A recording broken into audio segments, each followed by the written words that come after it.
Umalingaw-ngaw ang hagulgol ng kambal sa loob ng munting barong-barong, isang tunog na tila kayang bumasag ng kahit anong puso maliban sa puso ng kanilang ina. Si Carmen, na may mukhang mahigpit sa galit, ay walang awang inihagis ang dalawang sanggol sa lumang kutsyon. Ang bawat damit na padabog niyang isinilid sa isang malaking bag ay tila isang tuldok sa kanyang desisyon, isang pagtatapos sa buhay na ayaw na niyang balikan. Umiiyak ang mga bata, Carmen. Kailangan kanila marahang pakiusap ni Jose ang kanyang asawa. Ang boses niya'y puno ng pighati, isang hibla ng pag-asa na sana'y marinig pa siya. Ngunit ang sagot ni Carmen ay kasing lamig ng yelo at kasing talas ng patalim. Wala na akong pakialam sa kanila. Iiwan na kita, Jose. Hindi man lang siya lumingon. Patuloy ang kanyang pag-iimpake, ang bawat galaw ay puno ng determinasyong hindi na mababali. Pakiusap, huwag kang umalis, pagmamakaawa ni Jose, ang kanyang mga matay nagsusumamo. Kung hindi na para sa akin, para na lang sana sa mga inosenteng batang ito na biyaya sa atin ng Diyos. Sa wakas, humarap si Carmen. Ang kanyang mga matay nag-aapoy sa galit at pagkasuklam. Hindi ako nagpakasal sa iyo para magdusa. Dahil hindi mo kayang ibigay ang buhay na gusto ko, tapos na ako. Huwag mo akong hahanapin. At para sa mga batang yan, itinuro niya ang umiiyak na kambal, gawin mo ang gusto mong gawin sa kanila. Wala akong pakialam. Huminto siya saglit, ngumisi ng mapait, at idinagdag ang mga salitang tuluyang dumurog sa puso ni Jose. Sa totoo lang, wala akong pakialam kung mabuhay man sila o mamatay. Sa huling salitang iyon, isinara niya ang kanyang bag. Ang tunog ng zipper ay parang isang hatol. Walang lingon-likod siyang nagmartsa palabas ng pinto at isinara ito ng buong lakas. Ang kalabog ay yumanig sa buong kabahayan at pagkatapos isang nakabibinging katahimikan, ang pumalit isang katahimikang mas masakit pa sa sigawan. Naiwang tulala si Jose. Ang mga pader na dati saksi sa kanilang mga pangarap ay ngayoy tila nangungutya sa kanyang kabiguan. Ilang sandali siyang hindi makagalaw. Tila ba ang kanyang kaluluwa ay sumama sa pag-alis ni Carmen. Ngunit ang patuloy na pag-iyak ni Maria at Josefina ang pumukaw sa kanya. Dahan-dahan siyang lumapit sa kama. Nanginginig ang kanyang mga kamay nang buhatin niya ang kanyang mga anak, isa sa bawat braso. Idinuyan niya sila ng marahan habang ang mga luha ay nagsimulang mamuo sa kanyang mga mata. Habang tinititigan niya ang kanilang mga musmos na mukha, ang kanilang mga maliliit na kamay na kumakapit sa kanyang damit, isang panibagong lakas ang nagsimulang umusbong mula sa kaibuturan ng kanyang nawasak na puso. Wala man akong pera para ibigay sa inyo ang pinakamagandang buhay, bulong niya sa kanila. Ang kanyang boses ay basag ngunit puno ng paninindigan. Pero ipinapangako ko, ako ang magiging pinakamahusay na ama sa buong mundo para sa inyo. Ipinagpatuloy niya ang paghehele sa kanila hanggang sa unti-unting huminahon ang kanilang pag-iyak at sila'y nakatulog sa kanyang mga bisig. Doon sa gitna ng karalitaan at dalamhati, isang sumpa ang binitiwan. Isang sumpang huhubog sa kanilang kinabukasan. Kinabukasan ang sikat ng araw ay hindi nagdala ng pag-asa, kundi ng kumakalam na sikmura at mabigat na alalahanin. Nagising si Jose na walang pagkain, walang pera, at may dalawang sanggol na sabay na umiiyak dahil sa gutom. Walang oras para sa pagmumukmok o pag-iyak. Kailangan niyang kumilos, kailangan niyang maging ama. Habang kinakarga niya ang kambal, may kumatok sa kanilang pinto. Si Aling Lourdes, ang kanilang matandang kapitbahay na may mabuting puso. Narinig niya ang walang tigil na pag-iyak ng mga sanggol. Jose, anong nangyayari? Nasaan si Carmen? Tanong nito, baka sa mukha ang pag-aalala. Sa hirap at hiya ikinuwento ni Jose ang nangyari. Hindi siya hinusgahan ni Aling Lourdes. Sa halip pumasok ito sa loob, kinuha ang isa sa kambal mula kay Jose at inabutan siya ng isang maliit na supot. Heto may kaunting gatas at pandesal dyan. Para sa mga bata. Kaawaan ka ng Diyos, Jose. Napakabigat ng iyong pasanin. Ang maliit na tulong na iyon ay parang isang sinag ng liwanag sa madilim na mundo ni Jose. Nagpasalamat siya ng taos puso. Ang kabaitan ni Aling Lourdes ang nagbigay sa kanya ng huling piraso ng tapang na kailangan niya. Nang mapakain na niya ang mga bata, gumawa siya ng isang desisyon. Isinuot niya ang isang lumang katsa sa kanyang dibdib na nagsilbing improbisadong lalagyan para sa kambal. Maingat niyang inilagay sina Maria at Josefina, doon ang kanilang mga ulo ay nakasandal sa kanyang dibdib malapit sa tibok ng kanyang puso. Pagkatapos kinuha niya ang luma at kinakalawang na kariton na nakatambak sa gilid ng kanilang bahay. Humugot siya ng malalim na hininga. Ito na ang simula. Itinulak ni Jose ang kariton palabas sa masikip na eskinita ng tondo. Ang bigat ng kambal sa kanyang dibdib ay isang paalala sa bigat ng responsibilidad na kanyang pasan. Ang ingay ng palengke sa di kalayuan ang kanyang destinasyon. Ang bawat pag-ikot ng gulong ng kariton sa bakubakong daan ay isang hakbang palayo sa masakit na kahapon at isang hakbang patungo sa isang hindi tiyak ngunit kailangang harapin na bukas. Sa ilalim ng nagbabagang sikat ng araw, isang ama, kasama ang kanyang dalawang kayamanan, ay sinimulan ang paglalakbay para mabuhay. Lumipas ang 18 taon. Ang bawat araw na nagdaan ay tila isang butil ng buhangin na idinagdag sa bundok ng mga sakripisyo ni Jose. Ang kanyang likod ay medyo hukot na dahil sa walang tigil na pagtulak ng kariton. Ang kanyang mga kamay na dati pino ay ngayoy makalyo at magaspang isang mapa ng kahirapan at walang sawang pagsusumikap. Ngunit sa kabila ng lahat ang kanyang mga mata ay may kislap na hindi kayang pawiin ng anumang pagsubok, isang kislap na ipinangalan niyang Maria at Josefina. Ang kambal ay lumaking dalawang magagandang dilag, magkaiba sa ugali, ngunit iisa sa puso. Si Maria ang panganay, kahit ilang minuto lang ang pagitan, ay may matigas na paninindigan at matapang na tingin. Siya ang kalasag ng kanilang pamilya, praktikal, at laging handang harapin ang anumang hamon. Si Josefina naman ay may malambing na puso at maamong mukha, ang ilaw na nagbibigay liwanag at pag-asa sa kanilang tahanan. Sila ang naging lakas at inspirasyon ni Jose. Sa kabila ng pamumuhay sa isang maliit na barong-barong, siniguro ni Jose na ang tahanan nila'y laging malinis at puno ng pagmamahal. Hindi man sila nakakakain sa magarbong restaurant, hindi rin naman sila natutulog na kumakalamang sikmura. At higit sa lahat, hindi niya pinabayaan ang edukasyon ng kanyang mga anak. Ang pag-aaral, ang tanging kayamanan na maipapamana ko sa inyo, lagi niyang sinasabi. Isang kayamanang hindi mananakaw ni numan. Isinapuso ito ng kambal. Sila ang laging nangunguna sa klase sa kanilang pampublikong paaralan. Gabi-gabi sa ilalim ng liwanag ng isang debateryang ilawan, sabay silang nag-aaral, habang si Jose ay nagpapahinga sa isang tabi pagod, ngunit masaya habang pinagmamasdan ang kanyang mga anghel. Dumating ang araw ng kanilang pagtatapos sa high school. Si Jose, suot ang kanyang pinakamagandang polong pinaglumaan, ay umupo sa hanay ng mga magulang at halos umapaw ang kanyang dibdib sa pagmamalaki ng tawagin ang pangalan ng kanyang mga anak para sa pinakamataas na karangalan. Si Maria ang valedictorian at si Josefina ang salutatorian. Habang isinasabit niya sa kanila ang mga medalya, pumatak ang mga luhang hindi na niya napigilan. Ito ang bunga ng lahat ng kanyang pagod. Ang tagumpay ay hindi nagtapos doon. Kumuha sila ng college entrance test sa pinakaprestihiyosong unibersidad sa bansa.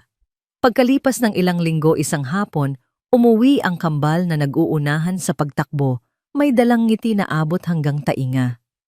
Tay-itay sigaw ni Maria, iwinawagayway ang isang piraso ng papel.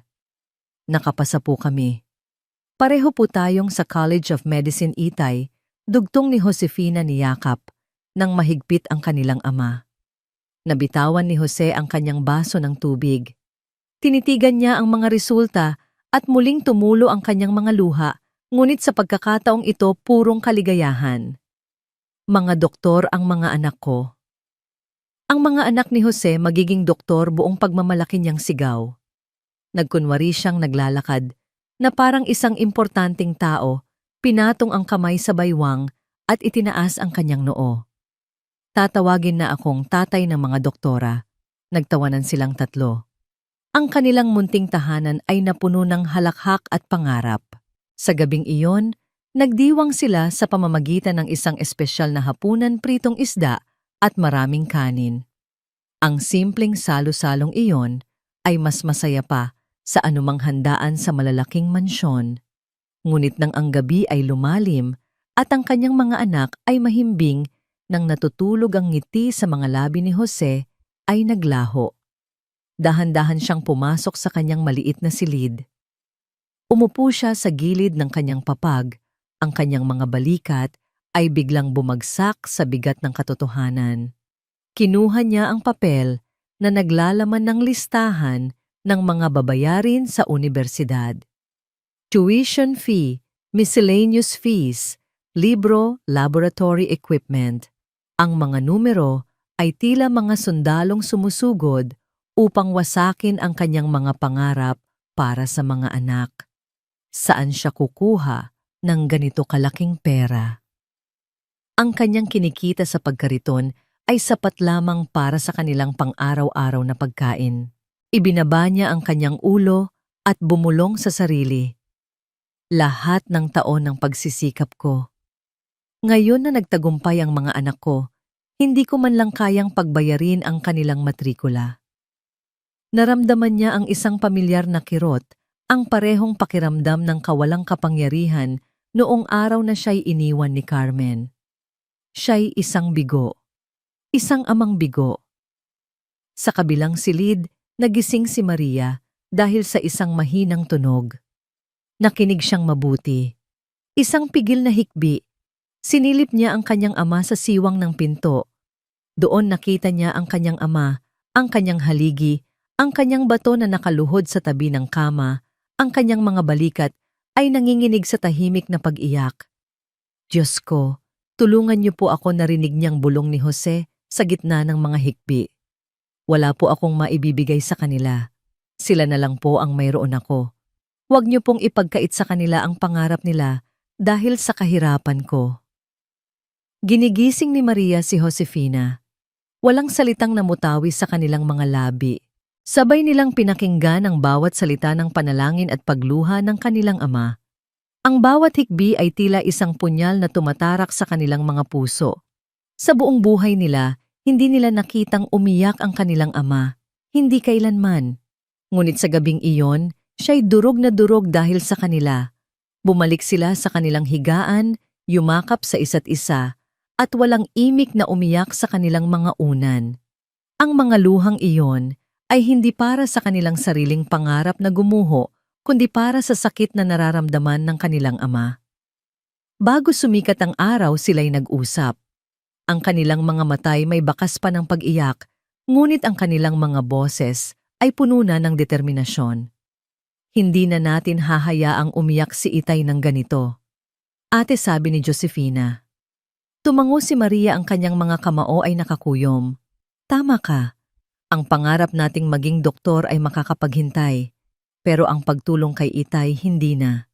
Sa umagang iyon, sinalubong nila si Jose na may mga ngiti sa labi, mga ngiting hindi nagpapakita ng anumang bakas ng kalungkutan. Inihain nila ang almusal. Pagkatapos umupo si Maria sa tabi niya.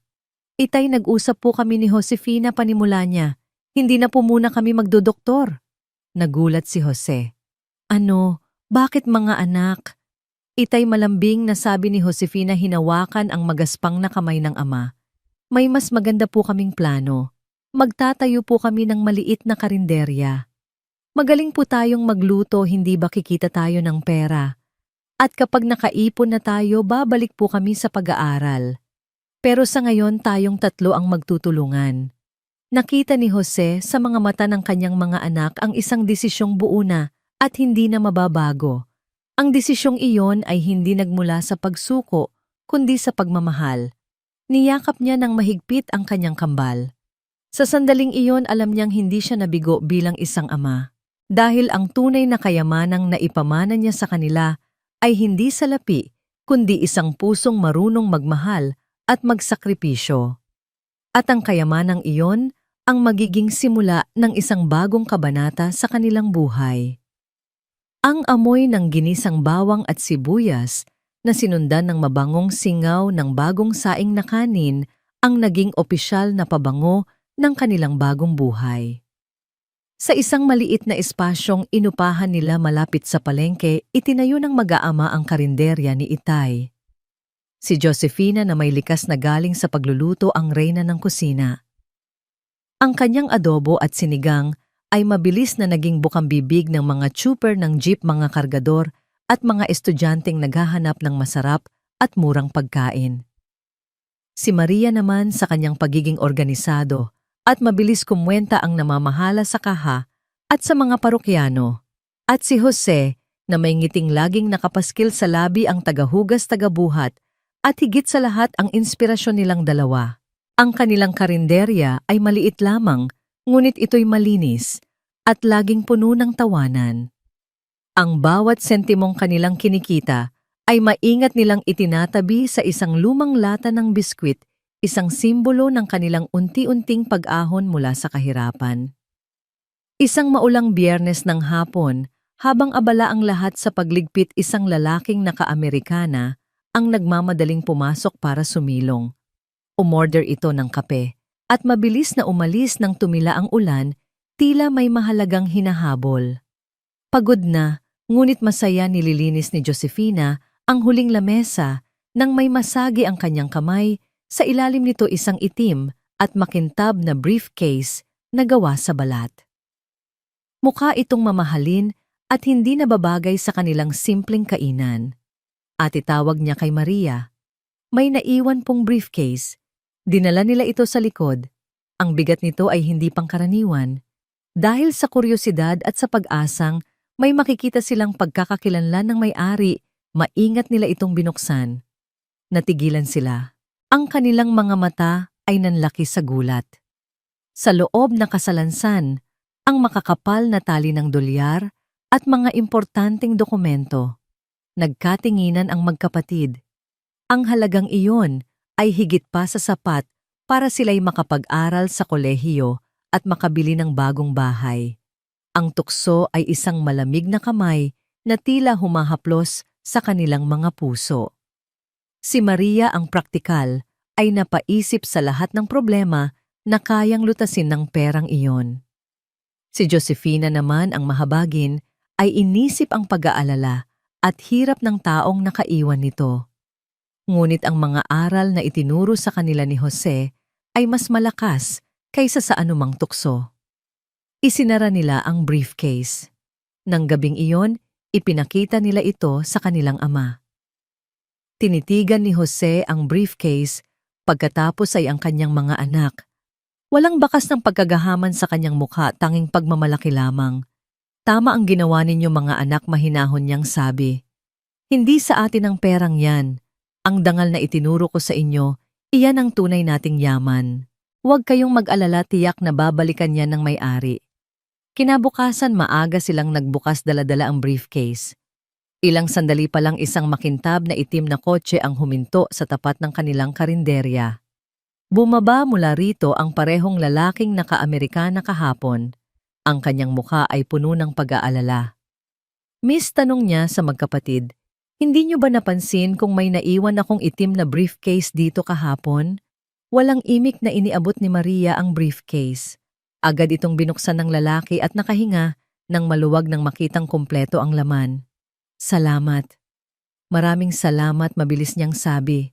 Pumasok siya sa kotse at agad na umalis, walang ibang salitang idinagdag. Napakamot sa ulo si Josefina. Sana man lang binigyan tayo ng kahit $1 para sa merienda, biro niya. Ikaw talaga, natatawang sagot ni Maria. Hayaan mo na. Ang mahalaga na ibalik natin. Ipinagpatuloy nila ang kanilang gawain, panatag ang loob na ginawa nila ang tama. Ngunit bandang tanghali bumalik ang itim na kotse. Muling bumaba ang lalaki, ngunit sa pagkakataong ito, isang malawak na ngiti na ang nasa kanyang mga labi. Ako si Don Ricardo de la Vega, pagpapakilala niya. Pasensya na kanina ako'y nataranta lamang. Ang mga dokumentong nasa briefcase na iyon ay mas mahalaga pa sa pera. Iyon ay mga titulo ng lupa na pamana pa ng aking mga ninuno. Iniligtas ninyo hindi lang ang aking negosyo kundi ang kasaysayan ng aming pamilya. Hindi makapagsalita ang magkapatid. Dahil sa inyong katapatan pagpapatuloy ni Don Ricardo, nais ko kayong bigyan ng gantimpala. Pero hindi pera. Mas maganda pa rito. Isinakay niya ang mag-aama sa kanyang kotse. Dinala sila ni Don Ricardo sa isang abalang kalsada sa Quezon City sa tapat ng isang malaki at disenteng gusali na may nakasulat na for rent. Bagamat maalikabok bakas ang potensyal ng lugar. Ito sabi ni Don Ricardo habang iniaabot ang isang set ng mga susi kay Maria. Sa inyo na ito. Itayo ninyo rito ang inyong restaurant. Ako na ang bahala sa renta sa loob ng 1 taon at sa mga kagamitan. Ito ang gantimpala para sa mga taong tapat. Napatakip ng bibig sina Maria at Josefina. Ang kanilang mga luha ay nagsimulang dumaloy mga luha ng gulat, pasasalamat at hindi maipaliwanag na saya.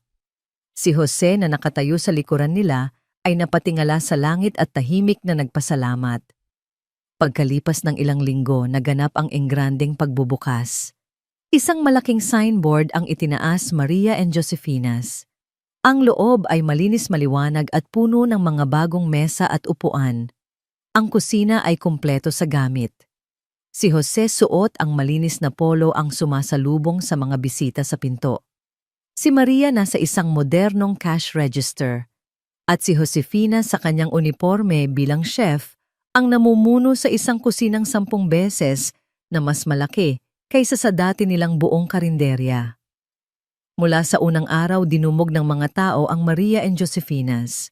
Ang kanilang kwento ng katapatan ay naging usap-usapan, ngunit ang bumabalik-balik sa mga customer ay ang hindi matatawarang sarap ng kanilang pagkain at ang init ng kanilang pagtanggap. Ang munting karinderya ay naging isang ganap na restaurant. Ang pangarap na itinayo sa gitna ng kahirapan ay nagsimula ng mamukadkad. At ito ang simula pa lamang ng lahat. Ang tagumpay ay may sariling liwanag, at ang liwanag na ito ay nakakasilaw.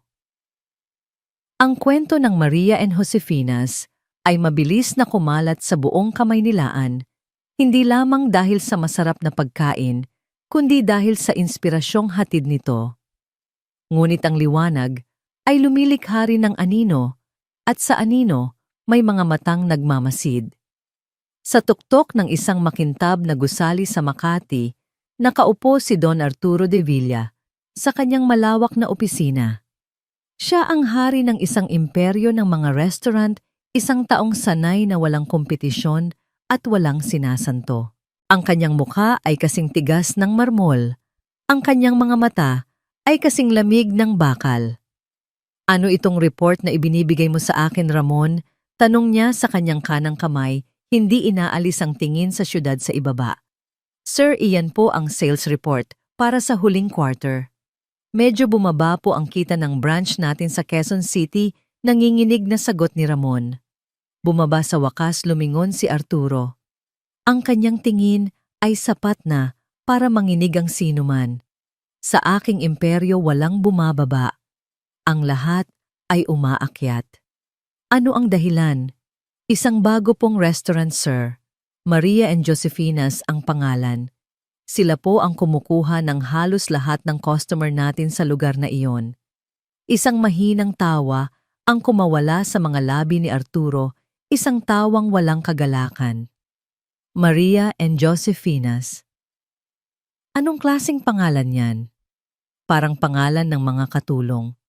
Tumayo siya at lumapit sa bintana. Alamin mo ang lahat tungkol sa kanila. Alamin mo kung sino ang nasa likod niyan. Sa aking kaharian, Ako lang ang hari.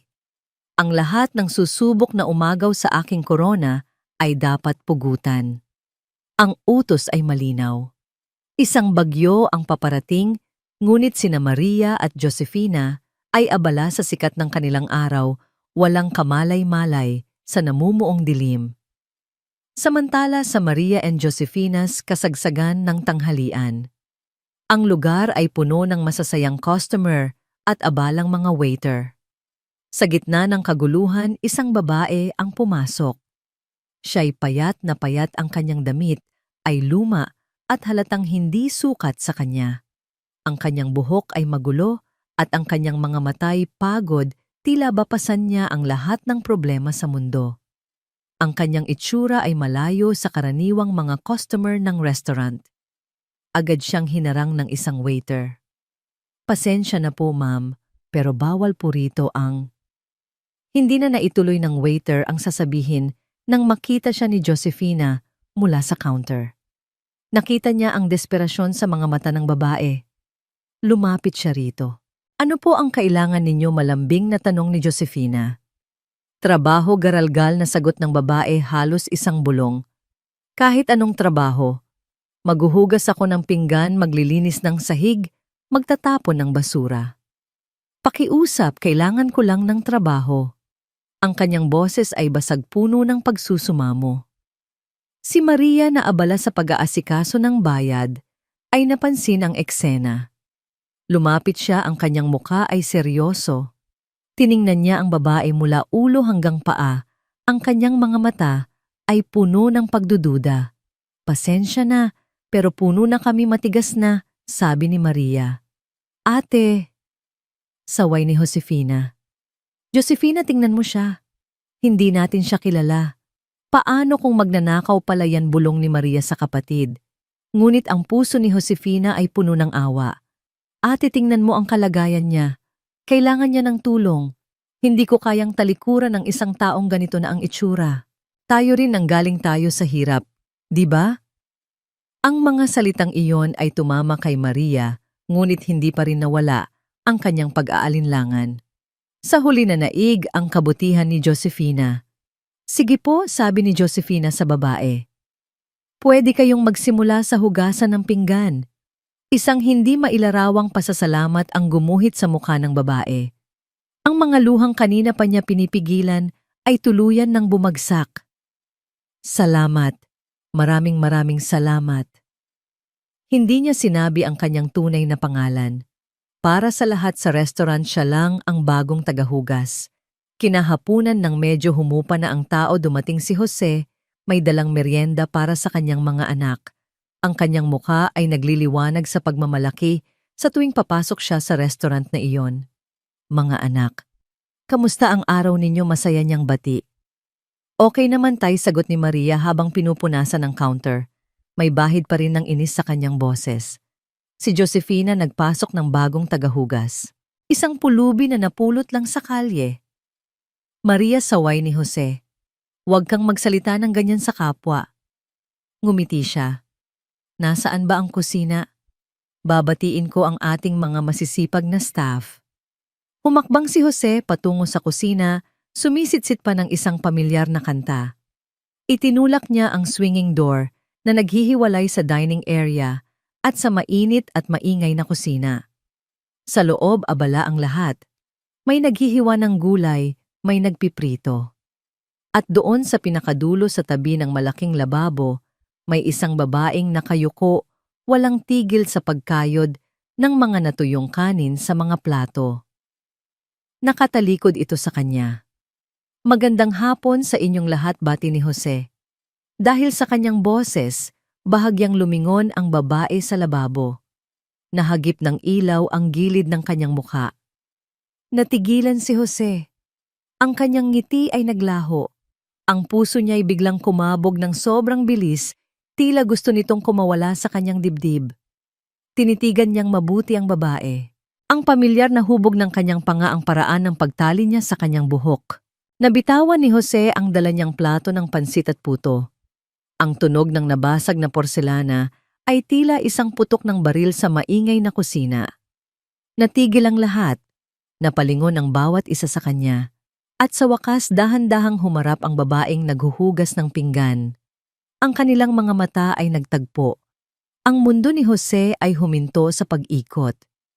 18 taon ang lumipas, ngunit ang mukhang iyon, kahit na kinakitaan na ng hirap at pagod, kahit na may mga guhit na ng pighati, ay hindi niya kailanman malilimutan.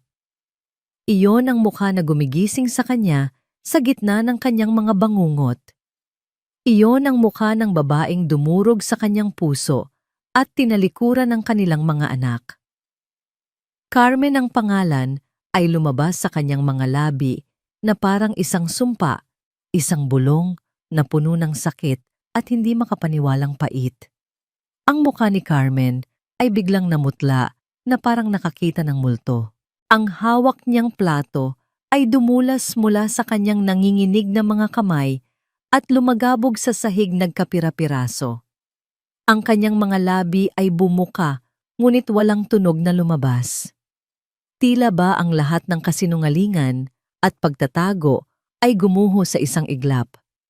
Naglakad pa atras si Jose, dahan-dahan tila natatakot na ang multong nasa harapan niya ay bigla na lang siyang sugurin.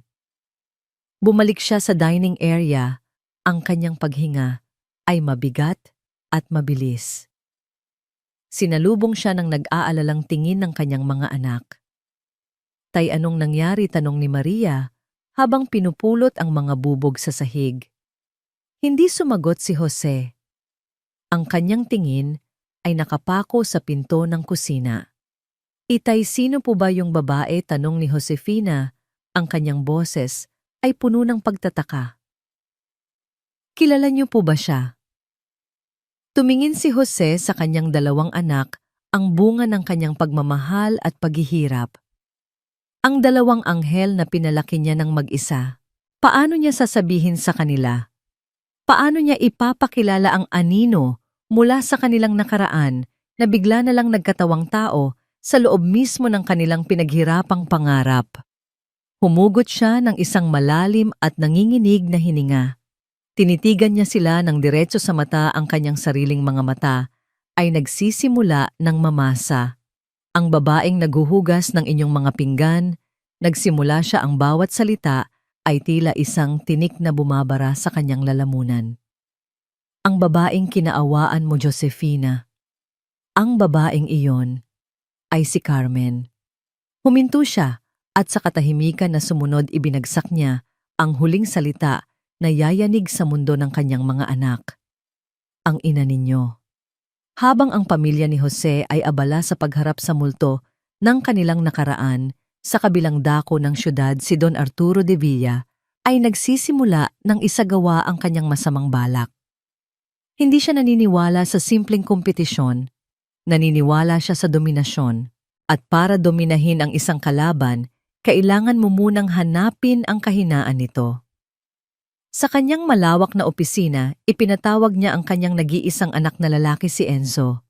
Si Enzo ay matangkad, makisig, at may alindog na kayang bumihag ng kahit sinong babae. Isang katangiang alam na alam, gamitin ni Arturo para sa sariling kapakanan. Enzo, simula ni Arturo ang kanyang boses, ay malamig at puno ng awtoridad. May ipapagawa ako sa iyo. May isang munting restaurant na nagsisimulang mag-ingay. Maria and Josefinas. Gusto kong pumasok ka sa kanilang mundo. Napakunot ang noo ni Enzo. Pumasok, Dad. Anong ibig mong sabihin? Kakain lang ako doon. Isang mapanuyang ngiti ang gumuhit sa mga labi ni Arturo. Mas malalim pa riyan, anak. Gamitin mo ang iyong itsura. Gamitin mo ang iyong galing sa pananalita. Alamin mo ang kanilang mga sikreto. Ang kanilang mga proseso sa pagluluto. Ang kanilang mga supplier. At higit sa lahat, dumapo ang tingin ni Arturo sa isang litratong kuha ng kanyang espiya, isang litrato ng magkapatid na Maria at Josefina. Alamin mo ang kanilang kahinaan. Itinuro niya ang larawan ni Josefina. Ito, mukha siyang mahina, mukha siyang madaling makuha sa matatamis na salita.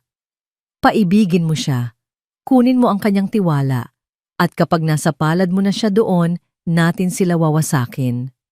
May bahid ng pag-aalinlangan sa mga mata ni Enzo. Sanay siya sa maruming laro ng negosyo ng kanyang ama, ngunit ang paggamit sa damdamin ng isang tao ay tila ibang klase ng kabuktutan.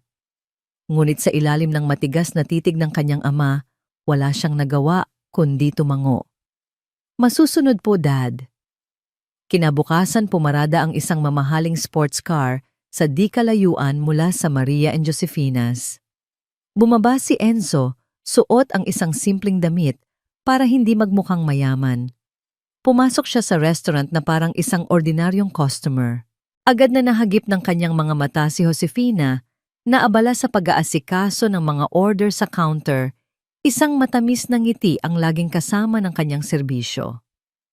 Umupo siya sa isang bakanteng mesa at naghintay. Nang si Josefina na mismo ang lumapit upang kunin ang kanyang order, ginamit ni Enzo ang kanyang alindog. "Miss, ako'y nalilito," sabi niya na may bahagyang ngiti. "Lahat kasi sa menu ninyo ay mukhang masarap. Ano ba ang a-order-in ng isang taong unang beses palang makakatikim ng langit?" Isang magiliw na tawa ang kumawala kay Josefina. "Naku sir, kayo naman po. Pero kung ako po ang tatanungin, subukan ninyo ang aming kare-kare. Signature dish po yan ng pamilya namin." Habang kumakain si Enzo, sinadya niyang kausapin si Josefina sa tuwing may pagkakataon. Pinuri niya ang pagkain, tinanong ang kasaysayan ng restaurant, at ipinakitang interesado siya hindi lang bilang customer, kundi bilang isang tao. Si Josefina naman, na bihirang makaranas ng ganoong klaseng atensyon, ay natuwang ibahagi ang kanilang kwento ng pagsisikap. Ang plano ni Enzo ay hanapin ang kahinaan, ngunit sa bawat minutong kausap niya si Josefina, ibang bagay ang kanyang nakikita, katatagan, kabutihan, at isang purong kagalakan sa simpleng mga bagay.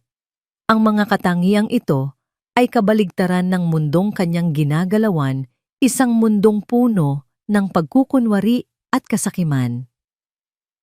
Sa mga sumunod na araw, naging regular na customer si Enzo. Palagi siyang umuupo sa parehong pwesto at palagi niyang hinihintay na makausap si Josefina. Ang kanilang mga simpleng kwentuhan ay nauwi sa mas malalalim na usapan hanggang sa isang araw, lakas loob siyang nag-aya. "Josefina, baka naman pwede tayong lumabas minsan." "Sa labas ng restaurant na ito. Gusto pa kitang makilala," sabi niya. Nag-aalangan man sa simula, pumayag si Josefina. Nagsimula ang kanilang lihim na pagtatagpo. Manunood sila ng sine, mamamasyal sa parke, kakain ng street food, mga simpleng bagay na para kay Enzo ay bago at puno ng katotohanan. Nakalimutan na niya ang utos ng kanyang ama. Ang pakay niyang manakit ay napalitan ng pagnanais na protektahan ang ngiti sa mga labi ni Josefina. Sa kauna-unahang pagkakataon, nakaramdam siya ng tunay na kaligayahan. Ngunit ang lihim ay hindi nananatiling lihim magpakailanman. Isang gabi, habang pauwi si Maria mula sa pamimili ng mga sangkap, napadaan siya sa isang sinehan. Mula sa malayo, natanaw niya ang isang pamilyar na figura, ang kanyang kapatid si Josefina. At ito'y masayang nakikipagtawanan sa isang lalaki.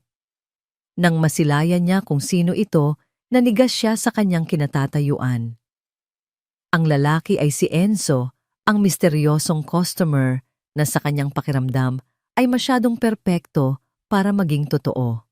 Hindi siya nag-eskandalo. Hinintay niyang makauwi si Josefina. Pagpasok ni Josefina sa kanilang bahay, sinalubong siya ng malamig na titig ni Maria. "Saan ka galing?" tanong ni Maria. Ang kanyang boses ay walang emosyon. "Di dyan lang, ate." May binili lang pagsisinungaling ni Josefina.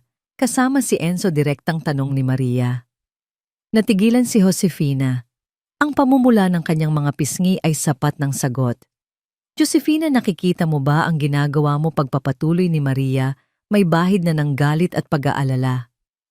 Sino ba talaga ang lalaking yan? Bigla na lang siyang sumulpot sa buhay natin. Hindi mo ba nararamdaman na may mali? Mabait si Enzo, ate. Huwag mo naman siyang husgahan, pagtatanggol ni Josefina. Umiling si Maria, ang kanyang mga mata ay puno ng pagkadismaya. Hindi ako naghuhusga. Nag-iingat ako. Para sa pamilya natin, para sa lahat ng pinaghirapan natin. Lumapit siya sa kapatid. Pakiusap, Josefina. Itigil mo na ang pakikipagkita sa kanya. May nararamdaman akong hindi maganda. Baka ang pag-ibig na yan na akala mo ay matamis ay isa palang laso na sisira sa ating lahat. Ang babala ay binitiwan. Isang pader ang biglang sumulpot sa pagitan ng magkapatid. Sa unang pagkakataon sa kanilang buhay, isang lihim na pag-ibig ang nagsimulang maghasik ng binhi ng pagdududa at hidwaan sa kanilang dating solidong samahan. Ang tensyon sa pagitan ni Maria at Josefina ay tila isang lubid na unti-unting humihigpit. Nag-uusap pa rin sila, nagtutulungan sa restaurant, ngunit may isang malamig na espasyo sa pagitan nila na hindi mapunan. Ang babala ni Maria ay hindi pinakinggan ni Josefina na bulag sa pag-ibig at naniniwalang malinis ang intensyon ni Enzo. Samantala si Carmen ay nanatiling anino sa kusina, isang tahimik na tagahugas ng pinggan, isang multo na pilit nilang hindi pinapansin. Ang kanyang presensya ay isang patuloy na paalala ng sakit, isang sugat na muling binuksan at hindi pa naghihilom. Ang lahat ng lihim at hinanakit ay nakatakdang sumabog sa isang hindi inaasahang pagkakataon. Si Don Ricardo, ang kanilang patron, ay nag-imbita sa mag-aama sa isang malaking pagtitipon ng mga negosyante sa industriya ng pagkain. Ito ay isang pagkakataon para makilala nila ang iba pang may-ari ng restaurant at mga supplier.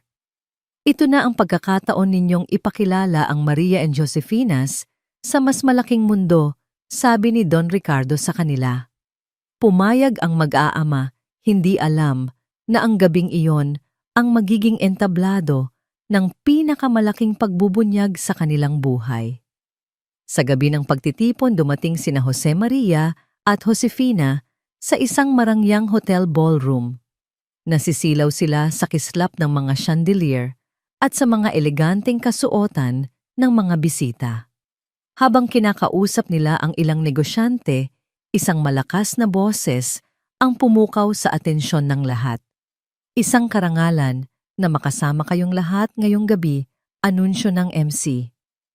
At ngayon tinatawagan ko sa entablado ang ating host, ang haligi ng industriya ng restaurant, ang walang iba, kundi si Don Arturo de Villa. Nagpalakpakan ng lahat. Umakyat sa entablado ang isang matipunong lalaki na may matigas na mukha at malamig na mga mata. Nagbigay siya ng isang maikling talumpati tungkol sa tagumpay at dominasyon. Mula sa kinatatayuan ni Jose, ang mukha ni Arturo ay tila isang kidlat na tumama sa kanyang alaala. Nanigas siya. Ang kanyang paghinga ay bumigat. Ang bawat salita ni Arturo ay tila isang martilyong pumupukpok sa kanyang isipan, binubuhay ang isang bangungot na matagal na niyang ibinaon. Tay, ayos lang po kayo, tanong ni Maria. Napansin ang biglang pamumutla ng ama. Hindi sumagot si Jose. Nakatitig lamang siya kay Arturo, ang kanyang mga kamao ay nakakuyom ng mahigpit. Ang lalaking iyon, ang boses na iyon, ang mukhang iyon. Pagkatapos ng halos 2 dekada, hindi siya maaaring magkamali. Pagbaba ni Arturo sa entablado, sinalubong siya ng isang pamilyar na binata. Magaling ang speech mo, Dad, sabi nito. Ang binatang iyon ay si Enzo. Nakita ito ni Josefina. Ang kanyang puso ay biglang tumigil sa pagtibok. Si Enzo, anak ni Don Arturo, ang lalaking pinakamakapangyarihan sa industriya. Sa isang iglap, lahat ng piraso ng palaisipan ay nabuo sa isip ni Maria. Ang biglaang pagsulpot ni Enzo, ang kanyang kakaibang interes sa kanilang restaurant, ang kanyang relasyon kay Don Arturo, ang kanilang pinakamalaking kompetisyon. Ang babala na binaliwala ni Josefina ay biglang naging isang sumisigaw na katotohanan. Josefina, nakikita mo ba, bulong ni Maria, ang kanyang boses ay nanginginig sa galit. Niloko ka niya. Ginamit ka niya. Ginamit tayong lahat. Ngunit bago pa man makasagot si Josefina, hinila sila ni Jose papalayo sa maraming tao sa isang tahimik na sulok ng ballroom. Mga anak, sabi ni Jose, ang kanyang boses ay garalgal at puno ng sakit. Ang taong iyon, si Arturo de Villa. Kilala ko siya. Huminga siya ng malalim. Siya ang dati kong business partner. Ang kaibigan kong nagtiwala ako ng buong buo. Siya ang dahilan kung bakit nawala sa akin ang lahat. Ninakaw niya ang kumpanya natin. Tinraidor niya ako. Siya ang dahilan kung bakit kinailangan kong itulak ang kariton para lang mabuhay kayo. Ang revelasyon ay tila isang pagsabog ng bomba. Ang kanilang pinakamalaking kalaban sa negosyo ay hindi lang isang simpleng kompetisyon. Siya ang arkitekto ng kanilang kahirapan. Ang demonyo mula sa nakaraan ng kanilang ama. Tumingin si Maria kay Josefina, ang kanyang mga mata ay nag-aapoy, at ikaw, sabi niya, ang bawat salita ay may kasamang panunumbat. Pinapasok mo sa buhay natin ang anak ng taong sumira sa pamilya natin. Minahal mo ang anak ng kaaway. Hindi ko alam, ate. Wala akong alam. Umiiyak na sagot ni Josefina, ang kanyang mundo ay gumuho sa isang iglap. Hindi mo alam dahil ayaw mong makinig, sigaw ni Maria, hindi na napigilan ang kanyang galit. Mas pinaniwalaan mo ang matatamis na salita ng isang estranghero kaysa sa babala ng sarili mong kapatid. Dahil sa iyo nasa panganib tayong lahat. Ang sigawan nila ay umakit ng atensyon. Nakita sila ni Enzo mula sa malayo at nagsimulang maglakad palapit. Ang kanyang mukha ay puno ng pag-aalala. Josefina, anong nangyayari? Tanong niya. Sa paglapit ni Enzo, hinarangan siya ni Maria. Huwag kang lalapit sa kapatid ko, traidor. Maria, magpapaliwanag ako. Wala ka nang kailangang ipaliwanag, sagot ni Maria. Pagkatapos ay bumaling siya kay Josefina na umiiyak sa isang tabi. Ang kanyang puso ay puno ng galit, sakit at takot. Sa tindi ng emosyon, nasabi niya ang mga salitang hindi na niya mababawi. Umalis ka sa harapan ko. Kung hindi mo kayang makita kung sino ang kaaway, baka isa ka na rin sa kanila. Pinalayas kita sa pamamahay ko.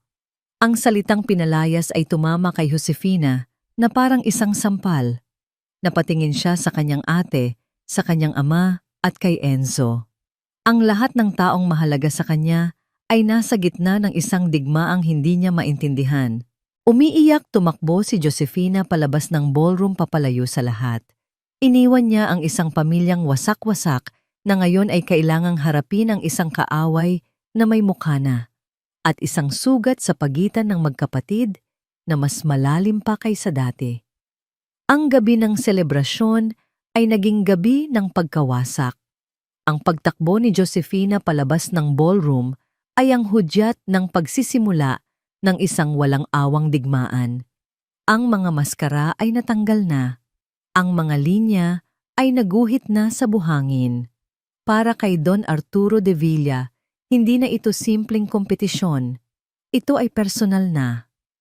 Ang muling pagpapakita ni Jose sa kanyang buhay, kasama ang dalawang anak na ngayon ay nagbabanta sa kanyang imperyo, ay isang insulto na kailangan niyang burahin. Kinabukasan naramdaman agad ng Maria and Josefinas ang unang bugso ng kanyang galit. Ang kanilang pinagkakatiwalaang supplier ng sariwang karne at gulay ay biglang tumawag. Pasensya na, Maria, pero hindi na kami makakapag-deliver sa inyo simula ngayon, sabi ng boses sa kabilang linya. May bago kaming exclusive contract. Hindi na namin pwedeng sabihin kung kanino. Alam agad ni Maria kung sino ang nasa likod nito. Sinubukan niyang tumawag sa ibang mga supplier, ngunit pare-pareho ang kanilang sagot. Binayaran o tinakot ni Arturo ang lahat ng malalaking supplier sa merkado. Kung walang sariwang sangkap, walang lulutuin. Kung walang lulutuin, walang restaurant. Anong gagawin natin, Tay? Tanong ni Maria, ang kanyang boses ay puno ng pag-aalala habang nakatingin sa kanilang halos walang laman na refrigerator. Si Jose na tila muling pinasigla ng galit at ng pangangailangang protektahan ng kanyang pamilya ay tumayo ng tuwid. Kung hindi sila magbebenta sa atin, tayo ang pupunta sa kanila. Gigising tayo ng madaling araw, pupunta tayo sa pinakamalalaking bagsakan sa labas ng syudad. Mas mahirap, pero hindi tayo magpapatalo. At ganoon nga ang ginawa nila. Araw-araw bago pa sumikat ang araw, si Jose at Maria, kasama ang ilang tapat na staff, ay bumiyahe para mamalengke. Tinitiyak na sariwa pa rin ang kanilang mga pagkain. Ngunit ito'y simula pa lang. Sunod na inatake ni Arturo ang kanilang reputasyon. Biglang nagsulputan ang mga negatibong review online. May nakita akong ipis sa pagkain ko, sabi ng isang post. Food poisoning ang inabot ng buong pamilya ko dito, sabi naman ng isa pa. Lahat ay gawa-gawa mga bayarang trolls na sumisira sa kanilang pangalan. Ang bilang ng kanilang mga customer ay nagsimulang bumaba. Ang dating masayang bulungan sa loob ng restaurant ay napalitan ng mga bakanteng mesa at nag-aalalang tingin ng kanilang mga empleyado. Hindi lang iyon, bigla ring nagsidatingan ang mga inspektor mula sa City Hall, Sanitary Inspector, Fire Inspector, halos lahat ng klase ng inspeksyon. Halatang-halata na may nag-utos sa kanila na gipitin ang restaurant.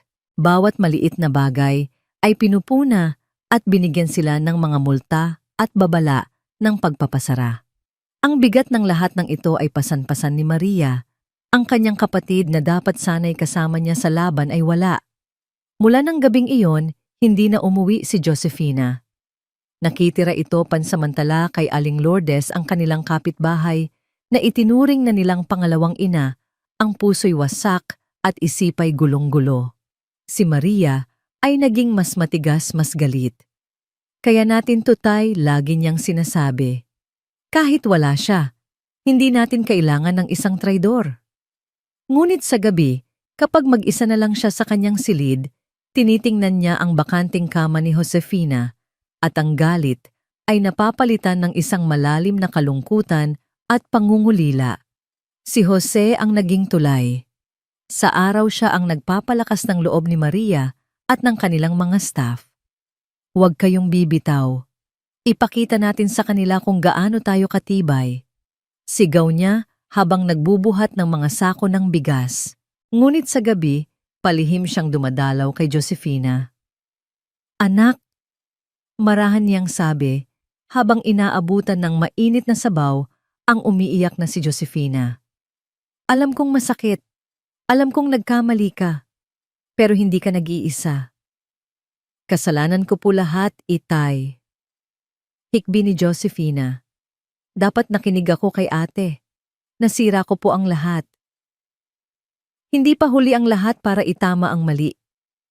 Sagot ni Jose, hinahaplos ang buhok ng anak. Pero sa ngayon, kailangan mong maging matatag. Sa loob ng kusina ng Maria and Josefina's, isa pang drama ang tahimik na nagaganap. Si Carmen, ang ina, na tila naging invisible, ay nakikita at naririnig ang lahat. Nakikita niya ang paghihirap ni Maria, ang pagod ni Jose, at naririnig niya ang mga bulungan tungkol sa pag-alis ni Josefina. Nakikita niya ang unti-unting pagbagsak ng negosyong nagbigay sa kanya ng pangalawang pagkakataon. Isang hapon, habang naglilinis siya ng bodega, may narinig siyang isang pamilyar na boses mula sa eskinita sa likod ng restaurant. Boses ni Ramon, ang kanang kamay ni Arturo na may kausap sa telepono. "Oh, boss," sabi ni Ramon. "Nagawan ko na ng paraan. May nilagay na ako sa mga tangke ng tubig nila. Isang kemikal na hindi naman nakamamatay, pero sapat na para sumakit ang tiyan ng lahat ng kakain. Bukas ng tanghali, kapag puno ang restaurant nila, doon natin isasabay ang tawag sa media.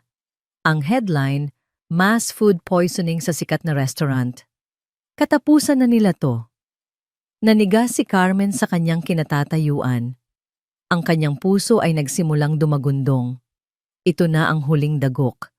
Isang planong hindi lang sisira sa negosyo, kundi sisira sa buhay at kinabukasan ng kanyang mga anak. Nanginginig, bumalik siya sa loob. Tiningnan niya ang abalang si Maria, na buong tapang na hinaharap ang bawat problema, hindi alam ang mas malaking panganib na nag-aabang. Dito sa gitna ng digmaan si Carmen ay napilitang harapin ang sarili. Mananatili ba siyang anino? Magpakailanman isang tahimik na manonood habang winawasak ang kanyang mga anak? O gagawa siya ng isang bagay? Ang babaeng minsang tumalikod sa kanyang pamilya ay nasa isang sangandaan. Ang kanyang susunod na hakbang ang magpapasya kung siya ba ay mananatiling isang multo ng nakaraan o magiging isang hindi inaasahang bayani sa kasalukuyan. Ang gabi ay bumagsak sa syudad, ngunit para sa tatlong tao ito ang simula ng isang mahabang gabi ng pag-aalinlangan at pagpapasya. Ang kanilang mga susunod na hakbang ang huhubog sa kinabukasan ng digmaang namamagitan sa pamilya de Villa at sa pamilya ni Jose. Ang pagpili ni Enzo sa mansyon ng mga de Villa, ang hapunan, ay malamig at tahimik. Si Don Arturo ay kumakain na parang isang hari panatag sa kanyang mga plano. Si Enzo naman ay halos hindi magalaw ang kanyang pagkain. Ang balita tungkol sa pag-atake sa Maria and Josefinas ay nakarating na sa kanya at ang bawat kwento ng paghihirap nila ay tila isang tinik sa kanyang dibdib. Hindi na niya makilala ang sarili. Ang pag-ibig niya kay Josefina ay nagbukas ng kanyang mga mata sa kabulukan ng sarili niyang ama. Pagkatapos ng hapunan, hindi na niya natiis. Pinuntahan niya ang ama sa library nito. "Dad, kailangan na nating itigil to," diretsong sabi ni Enzo. Tumingin si Arturo mula sa kanyang mga papeles. Ang kanyang mga mata ay walang emosyon. Ang alin, Enzo? Ang pagpapakita kung sino ang tunay na naghahari sa negosyong ito. "Hindi ito negosyo, Dad. Paninira na ito." Tumaas ang boses ni Enzo. "Mabubuting tao sina Jose. Hindi nila deserve to." Mabubuting tao. Isang mapanuyang tawa ang kumawala kay Arturo. "Walang mabuting tao sa negosyo, Enzo. May nananalo lang at may natatalo. At hindi ako papayag na mapunta sa panig ng mga talunan." "Si Jose, ang dati ninyong kaibigan, tinraidor ninyo siya." Sigaw ni Enzo. Sa unang pagkakataon, nagpakita ng galit si Arturo. Tumayo siya at dinuro si Enzo. "Huwag na huwag mo akong pagsasabihan tungkol sa nakaraan. Ginawa ko ang dapat gawin para mabigyan ka ng buhay na meron ka ngayon, at kung ang pag-ibig mo sa isang hamak na tagaluto ang magiging dahilan para talikuran mo ang pamilya mo, wala kang kwentang anak." Ang mga salita ay tumama kay Enzo na parang sampal. Ngunit sa halip na matakot, isang bagong determinasyon ang nabuo sa kanya. Tinitigan niya ang kanyang ama. Kung ang pagiging pamilya ay nangangahulugang paninira ng buhay ng iba, marahil ay ayoko na ngang maging parte nito. Tumalikod si Enzo. Sa kanyang isipan, alam na niya ang kailangan niyang gawin. Kinuha niya ang susi ng kanyang kotse at umalis. Nagpunta siya sa kanyang opisina, binuksan ang kanyang safe at kinuha ang isang folder na naglalaman ng mga kopya ng mga dokumento, mga ebidensya ng mga ilegal na transaksyon, panunuhol at tax evasion ng kanyang ama. Ito ang kanyang alas-isang bagay na itinago niya para sa kanyang sariling proteksyon, ngunit ngayon ay gagamitin niya para sa ibang dahilan. Ang pagpili ni Carmen sa maliit na silid sa likod ng restaurant kung saan siya pinayagang matulog, hindi mapakali si Carmen. Ang mga salita ni Ramon ay paulit-ulit na tumatakbo sa kanyang isipan. Katapusan na nila to. Ang mga anak na tinalikuran niya. Ang mga anak na nagbigay sa kanya ng pangalawang pagkakataon kahit hindi niya ito deserve. Sila ngayon ang nasa bingit ng kapahamakan. Napuno siya ng takot, ngunit sa ilalim ng takot may ibang damdamin na umuusbong galit. Galit kay Arturo na minsan din niyang pinagtiwalaan. Galit sa sarili para sa lahat ng kanyang pagkakamali. Lumabas siya ng silid at nakita si Maria nag-iisa sa dining area, nakatingin sa mga bakanting mesa. Ang kanyang mga balikat ay pasan ang bigat ng mundo. Sa isang iglap, hindi ang matapang na si Maria ang nakita ni Carmen kundi ang isang batang babae na nangangailangan ng tulong. Dahan-dahan siyang lumapit. Nanginginig ang kanyang mga kamay. Ito ang pinakamahirap na bagay na gagawin niya sa kanyang buhay, ang pagharap sa anak na kinamuhian siya. Maria, mahina niyang tawag. Lumingon si Maria, ang kanyang mukha ay nagulat at agad na naging malamig. Anong kailangan mo? May kailangan kang malaman. Nauutal na sabi ni Carmen. Tungkol kay Arturo. May plano siya bukas. Tiningnan siya ni Maria nang may pagdududa. At bakit naman kita paniniwalaan? Baka kasabwat ka pa niya. Ang mga salitang iyon ay masakit, ngunit tinanggap ni Carmen. Alam kong wala akong karapatang pakinggan mo. Pero pakiusap, maniwala ka sa akin ngayon lang. Para sa kapakanan ng restaurant. Para sa kapakanan ninyo. Sa gitna ng pagdududa, may nakita si Maria sa mga mata ng kanyang ina na hindi pa niya nakikita dati, tunay na takot at desperasyon. Ikinuwento ni Carmen ang lahat ng kanyang narinig, tungkol sa kemikal sa tangke ng tubig, tungkol sa media, tungkol sa planong tuluyang pagwasak sa kanila. Habang nagsasalita si Carmen, ang galit ni Maria ay unti-unting napalitan ng alarma. Ang kanyang isip ay mabilis na nagproseso ng impormasyon. Ito na ang huling baraha ni Arturo, isang napakadumi at napakadelikadong baraha. Pagkakasundo. Pagkatapos makuha ang mga dokumento, isa lang ang lugar na pinuntahan ni Enzo, ang bahay ni Aling Lourdes. Alam niyang doon niya lang mahahanap si Josefina. Kumatok siya sa pinto. Si Josefina mismo ang nagbukas. Ang kanyang mga mata ay namumugto pa rin, ngunit may bakas ng gulat nang makita siya.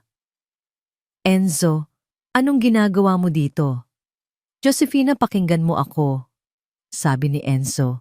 Iniaabot ang folder. Lahat ng ebidensya laban sa ama ko nandito. Alam ko ang mga plano niya. Kailangan ninyong malaman. Kailangan ninyong lumaban. Sa loob ng maliit na sala ni Aling Lourdes, ipinaliwanag ni Enzo ang lahat. Ang kanyang pagsisisi, ang kanyang pagpili, at ang kanyang pagmamahal. Habang nag-uusap sila, tumunog ang telepono ni Josefina. Si Maria ang nasa kabilang linya. Josefina, sabi ni Maria, ang kanyang boses ay seryoso at walang bahid ng galit. Kailangan nating mag-usap. Ngayon din, may sinabi sa akin si Mama. Nasa panganib tayo. Kailangan kita. Ang salitang kailangan kita ang bumasag sa lahat ng pader sa pagitan nila. Ilang minuto ang lumipas, dumating si Josefina at Enzo sa restaurant. Sa kauna-unahang pagkakataon, ang 4 na taong pinaghiwa-hiwalay ng nakaraan, si Maria, si Josefina, si Enzo at si Carmen ay nasa iisang silid, nagkakaisa sa isang layunin. Nagkatinginan ang magkapatid. Ang mga sugat ay nariyan pa, ngunit sa harap ng mas malaking banta, ang kanilang ugnayan bilang pamilya ay nanaig. Anong plano? Tanong ni Josefina, ang kanyang boses ay matatag na. Ngumiti si Maria, isang maliit ngunit totoong ngiti. Oras na para ipakita kay Arturo de Villa na hindi kami basta-basta susuko. Oras na para sa kontra-atake. Ang gabi ng pagpili ay nagtapos. Isang bagong umaga ang darating, at kasama nito ang huling pagtutuos. Ang umaga ay dumating hindi bilang isang pangako ng bagong pag-asa, kundi bilang isang hudyat ng nalalapit na digmaan.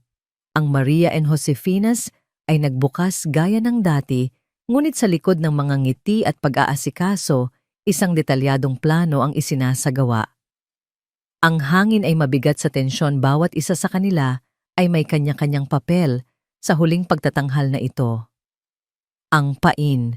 Ang unang bahagi ng plano ay painin si Arturo. Kailangan nilang palabasin na wala silang kamalay-malay sa kanyang patibong. Si Maria, suot ang kanyang pinakamatapang na mukha, ang namamahala sa dining area.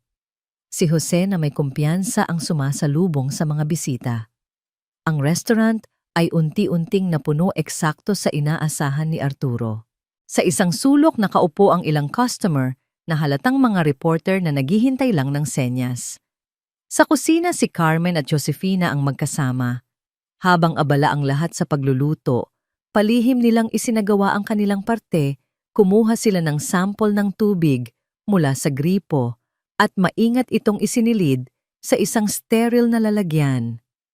Ito ang kanilang magiging pangunahing ebidensya.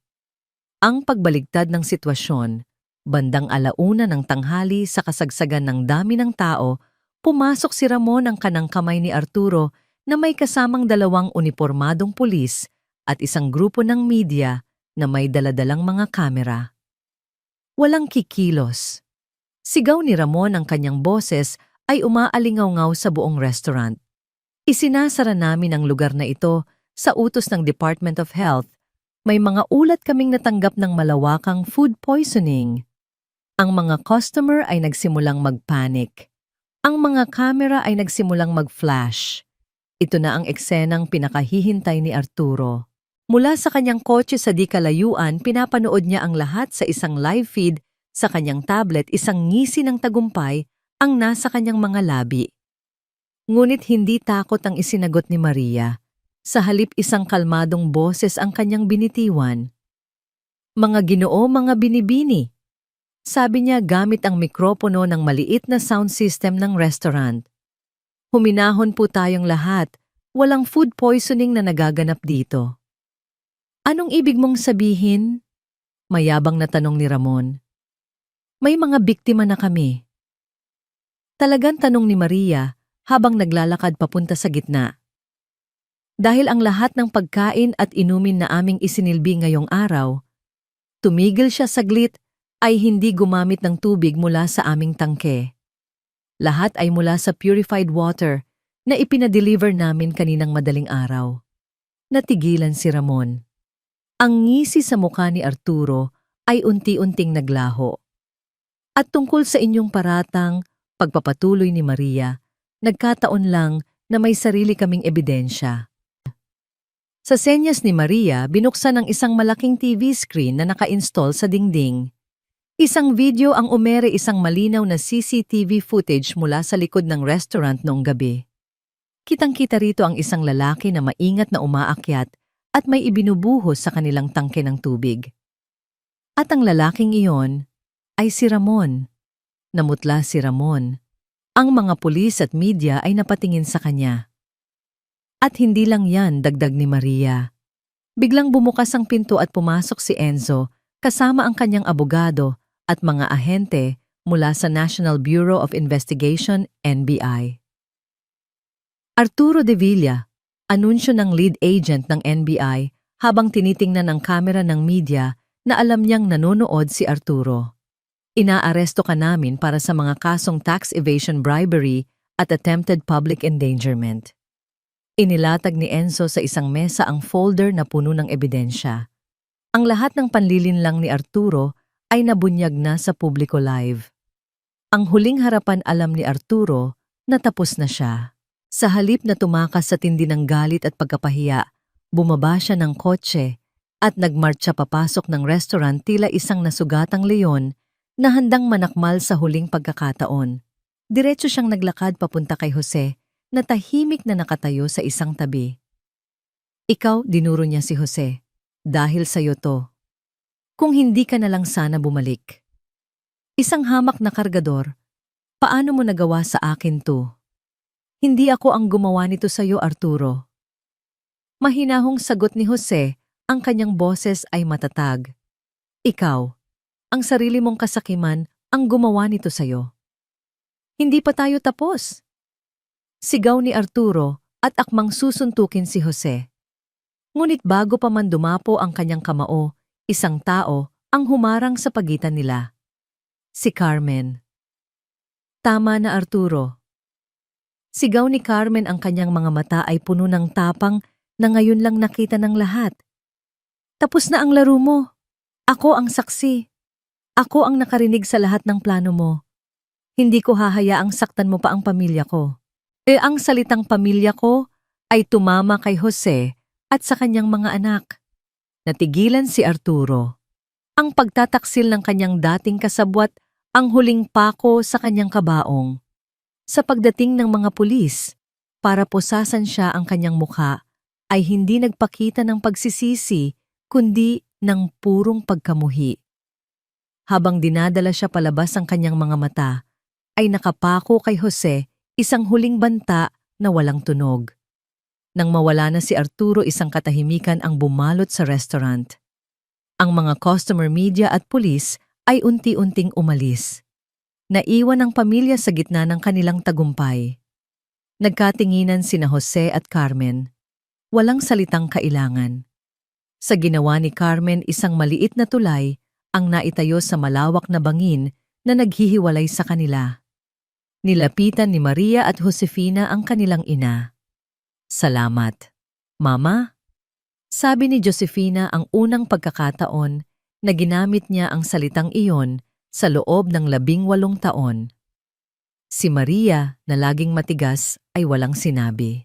Ngunit dahan-dahan niyang inilagay ang kanyang kamay sa balikat ni Carmen, isang simpleng kilos na nagsasabi ng lahat. Sa wakas, tapos na ang digmaan. Ang imperyo ni Arturo de Villa ay gumuho na. At sa mga abo nito, ang pamilya ni Jose, na minsay pinaghiwa-hiwalay ng sakit at pagtataksil, ay muling nagsisimulang mabuo. Lumipas ang 6 na buwan.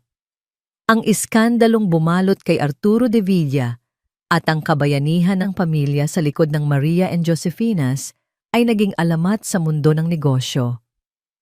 Ang restaurant, na minsay nasa bingit ng pagbagsak, ay ngayon mas matagumpay pa kaysa dati. Nagbukas sila ng 2 bagong branch at ang kanilang pangalan ay naging simbolo ng katatagan, katapatan at masarap na pagkaing Pilipino. Ngunit ang tunay na tagumpay ay hindi nasusukat sa dami ng kanilang kita, kundi sa kapayapaang unti-unti nilang natatagpuan sa loob ng kanilang pamilya. Isang maaraw na linggo ng umaga, ang pamilya ay nagtipon hindi sa restaurant, kundi sa isang simpleng bahay na may maliit na hardin, ang bago nilang tahanan. Malayo sa masikip na barong-barong ng tondo, ngunit sapat lang ang laki para maramdaman pa rin ang init ng kanilang pagsasama. Sa hardin, si Jose ay abala sa pag-aalaga ng mga halaman, isang ngiti ang laging nasa kanyang labi. Sa tabi niya, si Aling Lourdes, na madalas na nilang bisita, ay tumutulong sa pagdidilig. Ang kanilang samahan ay namukadkad mula sa pagiging magkaibigan tungo sa isang malalim at tahimik na pagmamahalan. Walang formal na usapan, ngunit sa kanilang mga tingin at kilos, alam ng lahat na natagpuan na ni Jose ang kapayapaan sa piling ng isang babaeng hindi siya iniwan. Si Carmen naman ay may sarili ng maliit na flower shop, isang negosyong itinayo para sa kanya ng kanyang mga anak. Hindi na siya nakatira kasama nila. Ito ay isang desisyong pinagkasunduan ng lahat. Ang mga sugat, bagamat naghihilom na, ay masyadong malalim para tuluyang kalimutan. Ang pagpapatawad ay naibigay na, ngunit ang pagtitiwala ay kailangan pang pagtrabahuhan. Binisita niya sila tuwing linggo, hindi bilang isang ina na nagbabalik, kundi bilang isang kaibigan na unti-unting muling nagpapakilala. Sa bawat bulaklak na kanyang inaayos, may pag-asa ng bagong simula. Sa loob ng bahay, naghahanda ng pananghalian ang magkapatid. Ang kanilang tawanan ay muling umalingaw-ngaw, wala nang bahid ng hinanakit. "Ate, sigurado ka bang ganyan karami ang bawang sa adobo ni?" Biro ni Josefina. "Siyempre, ito ang secret weapon ko, kaya mas masarap ang adobo ko kaysa sayo man." Ganting biro ni Maria. Dumating si Enzo hindi na bilang isang estranghero, kundi bilang isang kapamilya. Dala-dala niya ang kanyang paboritong dessert. Ang relasyon nila ni Josefina ay naging mas matatag, sinubok ng apoy at napatunayang totoo. Tinanggap na siya ni Jose at Maria, nakikita sa kanya ang kabaligtaran ng kanyang ama. Si Enzo ang namamahala ngayon sa natitirang negosyo ng mga De Villa, nililinis ang pangalan ng kanilang pamilya sa pamamagitan ng matapat na pamamalakad. Habang sila'y kumakain sa ilalim ng isang malaking puno ng mangga sa kanilang hardin, ang usapan ay napunta sa isang lumang pangarap. "Naaalala niyo pa ba?" sabi ni Jose. noong pangarap ninyong maging doktor? Nagkatinginan sina Maria at Josefina at sabay na ngumiti. Opo, tay, sagot ni Josefina. Pero alam niyo po, noong nagtatrabaho ako sa kusina, doon ko nalaman na may iba't ibang paraan pala ng pagpapagaling. Tama si Josefina, dugtong ni Maria. Hindi man tayo nagpapagaling ng sakit sa ospital, pero sa bawat mainit na sabaw na inihahain natin sa isang taong pagod, sa bawat masarap na kanin na nagpapasaya sa isang pamilya, sa tingin ko, nagpapagaling din tayo ng kaluluwa. At masaya na po ako doon. Tumingin si Jose sa kanyang mga anak. Ang kanilang mga pangarap ay nagbago, ngunit sila'y lumago. Natagpuan nila ang kanilang tunay na bokasyon, hindi sa isang sterile na operating room, kundi sa isang maingay, mainit at masayang kusina. Pagkatapos ng pananghalian habang nagkakape, tahimik na lumapit si Maria sa kanyang ama. Tay, may sasabihin po ako, sabi niya may bahid ng hiya. May nanliligaw po sa akin, yung supplier natin ng bigas. Isang malapad na ngiti ang sumilay sa labi ni Jose. Talaga anak, mabait ba siya? Opo, tay. At higit sa lahat matapat po siya. Sa isang tabi pinapanood ni Carmen ang lahat, isang maliit na ngiti ang nasa kanyang mga labi. Hindi siya parte ng pinakaloob ng bilog, ngunit sapat na sa kanya ang makita mula sa gilid, ang pamilyang minsan niyang sinira ay buo na muli at masaya. Ang hapon ay dumaan na puno ng kwentuhan at halakhak. Ang kwento nila ay hindi perpekto. May mga peklat na mananatili magpakailanman. Ngunit natutunan nila na ang pamilya ay hindi tungkol sa kawalan ng pagkakamali kundi tungkol sa pagpapatawad. Hindi tungkol sa pag-iwas sa sakit, kundi sa paghilom ng magkakasama. Mula sa isang kariton sa Tondo hanggang sa isang umuunlad na negosyo, ang kanilang paglalakbay ay nagtapos na. O marahil ito ay hindi isang pagtatapos, kundi isang bagong simula, isang simula na mas matamis, mas matatag, at niluto ng may pagmamahal. Ang tagumpay ay may dalang katahimikan, ngunit ang katahimikan ay madalas na isang manipis na kumot na nagtatago sa mga bagong panganib. 6 na buwan pagkatapos ng pagbagsak ni Arturo de Villa, ang Maria and Josefinas ay naging higit pa sa isang restaurant. Ito'y isang simbolo. Ngunit sa mundo ng negosyo, ang simbolo ay isa ring target. Isang umaga, isang itim na van ang huminto sa tapat ng restaurant. Bumaba ang 2 lalaking naka-Amerikana, may dalang mga leather briefcase at isang aura ng kapangyarihan na hindi nababagay sa simpleng init ng kanilang kainan. Nagpakilala sila bilang mga kinatawan ng Horizon Capital, isang international investment group. Umupo sila kasama si Maria sa isang pribadong silid. Ang kanilang alok ay direkta at nakakagulat. Miss Maria, sabi ng mas matandang kinatawan, nais naming bilhin ang buong prangkisa ng Maria and Josefinas. Ang pangalan ng mga recipe ang lahat. At handa kaming magbayad ng halagang 10 beses na mas malaki kaysa sa kasalukuyang market value nito. Ang mga numero na inilatag nila sa mesa ay sapat na para masiguro ang kinabukasan ng kanilang pamilya habang buhay.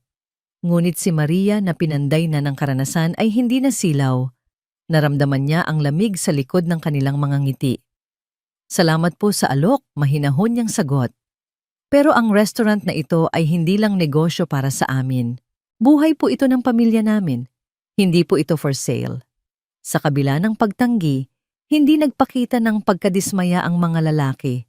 Ngumiti lamang sila. Pag-isipan ninyong mabuti, Miss Maria. Ang alok na ito ay hindi mananatili magpakailanman. Pag-alis nila, isang hindi maipaliwanag na kaba ang naiwan kay Maria. Ang pakiramdam ay pamilyar, ang parehong pakiramdam bago bumagsak ang bagyo noon. Samantala si Enzo ay nakatanggap ng isang tawag mula sa isang numerong hindi rehistrado. Isang boses na pamilyar ngunit matagal na niyang hindi naririnig ang nagsalita. Enzo, pinsan, si Gregorio ito. Si Gregorio de Villa, ang nakababatang pinsan ni Enzo na kilala sa kanyang talino ambisyon at sa pagiging mastuso kaysa kay Arturo. Gregorio, malamig na sagot ni Enzo. Anong kailangan mo? Simple lang, Enzo. Nais kong tumulong, sabi ni Gregorio sa isang tono na puno ng huwad na pagmamalasakit. Nandito ako para linisin ang gulo na iniwan ni Tio Arturo at ibalik ang dangal ng apelyido natin. Pero hindi ko magagawa yan kung ang isa sa atin ay nakikipagmabutihan pa rin sa mga taong sumira sa kanya. Wala silang sinira, matigas na sabi ni Enzo. Si Dad ang sumira sa sarili niya. Hindi yan ang nakikita ng mundo, Enzo. Ang nakikita nila ay isang De Villa na tinalikuran ng sariling dugo para sa isang pamilya ng mga kusinero. May panunuya sa huling salita. Mag-isip ka, ang pakikipag-alyansa mo sa kanila ay wawasak sa iyo. Bumalik ka sa atin. Sama-sama nating itayo muli ang ating pangalan. Hindi salamat, madiing sagot ni Enzo at ibinaba ang telepono. Ngunit ang mga salita ni Gregorio ay tumatak sa kanyang isipan, isang lason na nagsimulang kumalat. Ang mga sumunod na araw ay nagdala ng maliliit ngunit sunod-sunod na problema. Ang kanilang pinagkakatiwalaang supplier ng mga dekalidad na lamang dagat ay biglang nag-pull out. Ang dahilan ang asawa raw nito ay malubha ang sakit at kailangan nilang magsara. Ngunit nang mag-imbestiga si Maria, nalaman niyang lumipat lang pala ito sa isang bagong korporasyon. Pagkatapos isang artikulo ang lumabas sa isang hindi kilalang blog. Walang pangalan ng may akda. Ang pamagat, ang pamilyang Midas lahat ng hawakan nagiging ginto o dugo. Hindi nito direktang pinangalanan sina Jose, ngunit malinaw na sila ang tinutukoy. Binanggit nito ang milagrosong pag-angat nila mula sa kahirapan at ang kakaibang relasyon ng bunsong anak sa tagapagmana ng isang kriminal na pamilya. Ipinahiwatig nito na may madilim na sikreto sa likod ng kanilang tagumpay. Ang mga insidenteng ito ay nagdulot ng tensyon sa hapagkainan ng pamilya. Hindi ito nagkataon lang, sabi ni Maria habang ipinapakita ang artikulo sa kanyang pamilya. May gumagalaw laban sa atin, at nagsimula lang ang lahat ng ito pagkatapos tanggihan ko ang alok ng Horizon Capital. Sino naman ang gagawa nito? Tanong ni Jose. Napatingin si Maria kay Enzo. Hindi niya ito sinadya, ngunit ang kanyang mga mata ay puno ng pagdududa. Enzo, may alam ka ba dito tungkol sa Horizon Capital? Umiling si Enzo. Wala. Pero nag-aalangan siyang sabihin ang tungkol sa tawag ni Gregorio.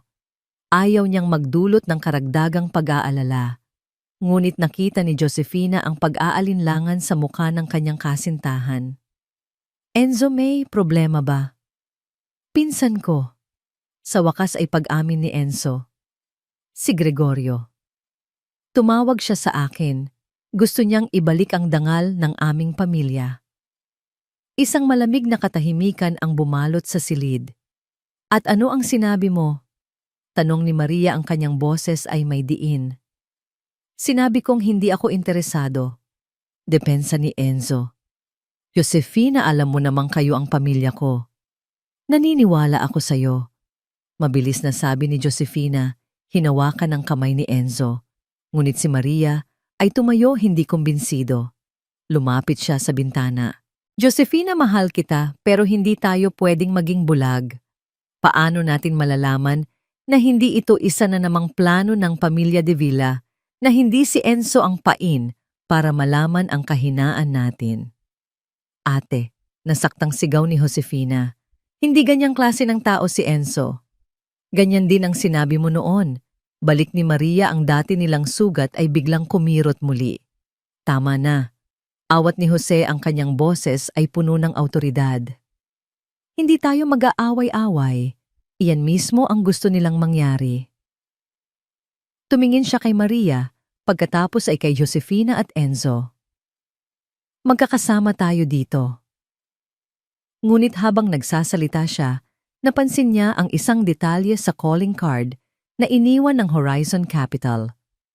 Nakita niya ang isang maliit na logo, sa ilalim isang logo ng isang law firm. Ang parehong law firm na ginamit ni Arturo de Villa sa loob ng 20 taon.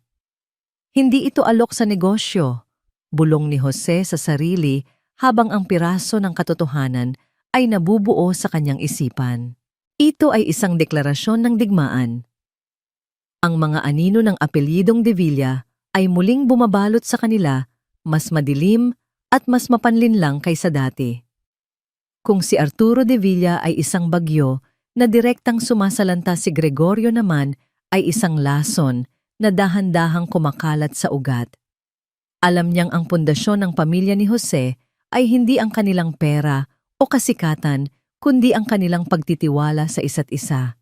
At iyon mismo ang kanyang wawasakin.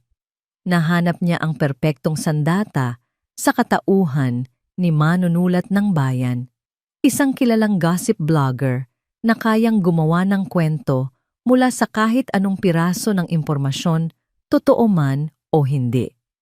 Ilang araw pagkatapos ng kanilang pag-uusap, isang bagong artikulo ang lumabas, at sa pagkakataong ito, may mga pangalan at litrato na. Ang pamagat, ang pagbabalik ng alibughang ina, pagsisisi o pagsasamantala. Ang artikulo ay isang detalyado at malisyosong salaysay ng buhay ni Carmen. Inilarawan nito ang kanyang pag-iwan sa kanyang mag-aama sa gitna ng kahirapan. May mga source na nagsasabing namuhay siya ng marangya sa piling ng iba't ibang mayayamang lalaki, kasama na di umano si Arturo de Villa. At ang pinakamasakit na bahagi, ipinahiwatig ng artikulo na ang kanyang biglaang pagbabalik ay hindi dahil sa pagsisisi, kundi isang kalkuladong hakbang para makakuha ng parte sa yaman na pinaghirapan ng mga anak na minsan niyang tinalikuran. Sumabog ang kwento online. Ang mga komento ay brutal. Ang imahe ng Maria and Josefinas bilang isang wholesome family-run na negosyo ay biglang nabahira ng dumi. Sa restaurant, naririnig ni na Maria at Josefina ang mga bulungan ng mga customer. Ang dating mga ngiti ng paghanga ay napalitan ng mga mapanghusgang tingin. Ang pinaka-naapektuhan ay si Carmen. Isang araw habang nag-aayos siya ng bulaklak sa kanyang shop, isang babae ang pumasok hindi para bumili, kundi para kutyain siya. Ang kapal naman ng mukha mong magpakita pa, matapos mong abandonahin ang mga anak mo, sigaw nito. Mula noon hindi na lumabas si Carmen. Nagkulong siya sa kanyang munting shop, napapaligiran ng mga bulaklak na tila nalalanta kasabay niya.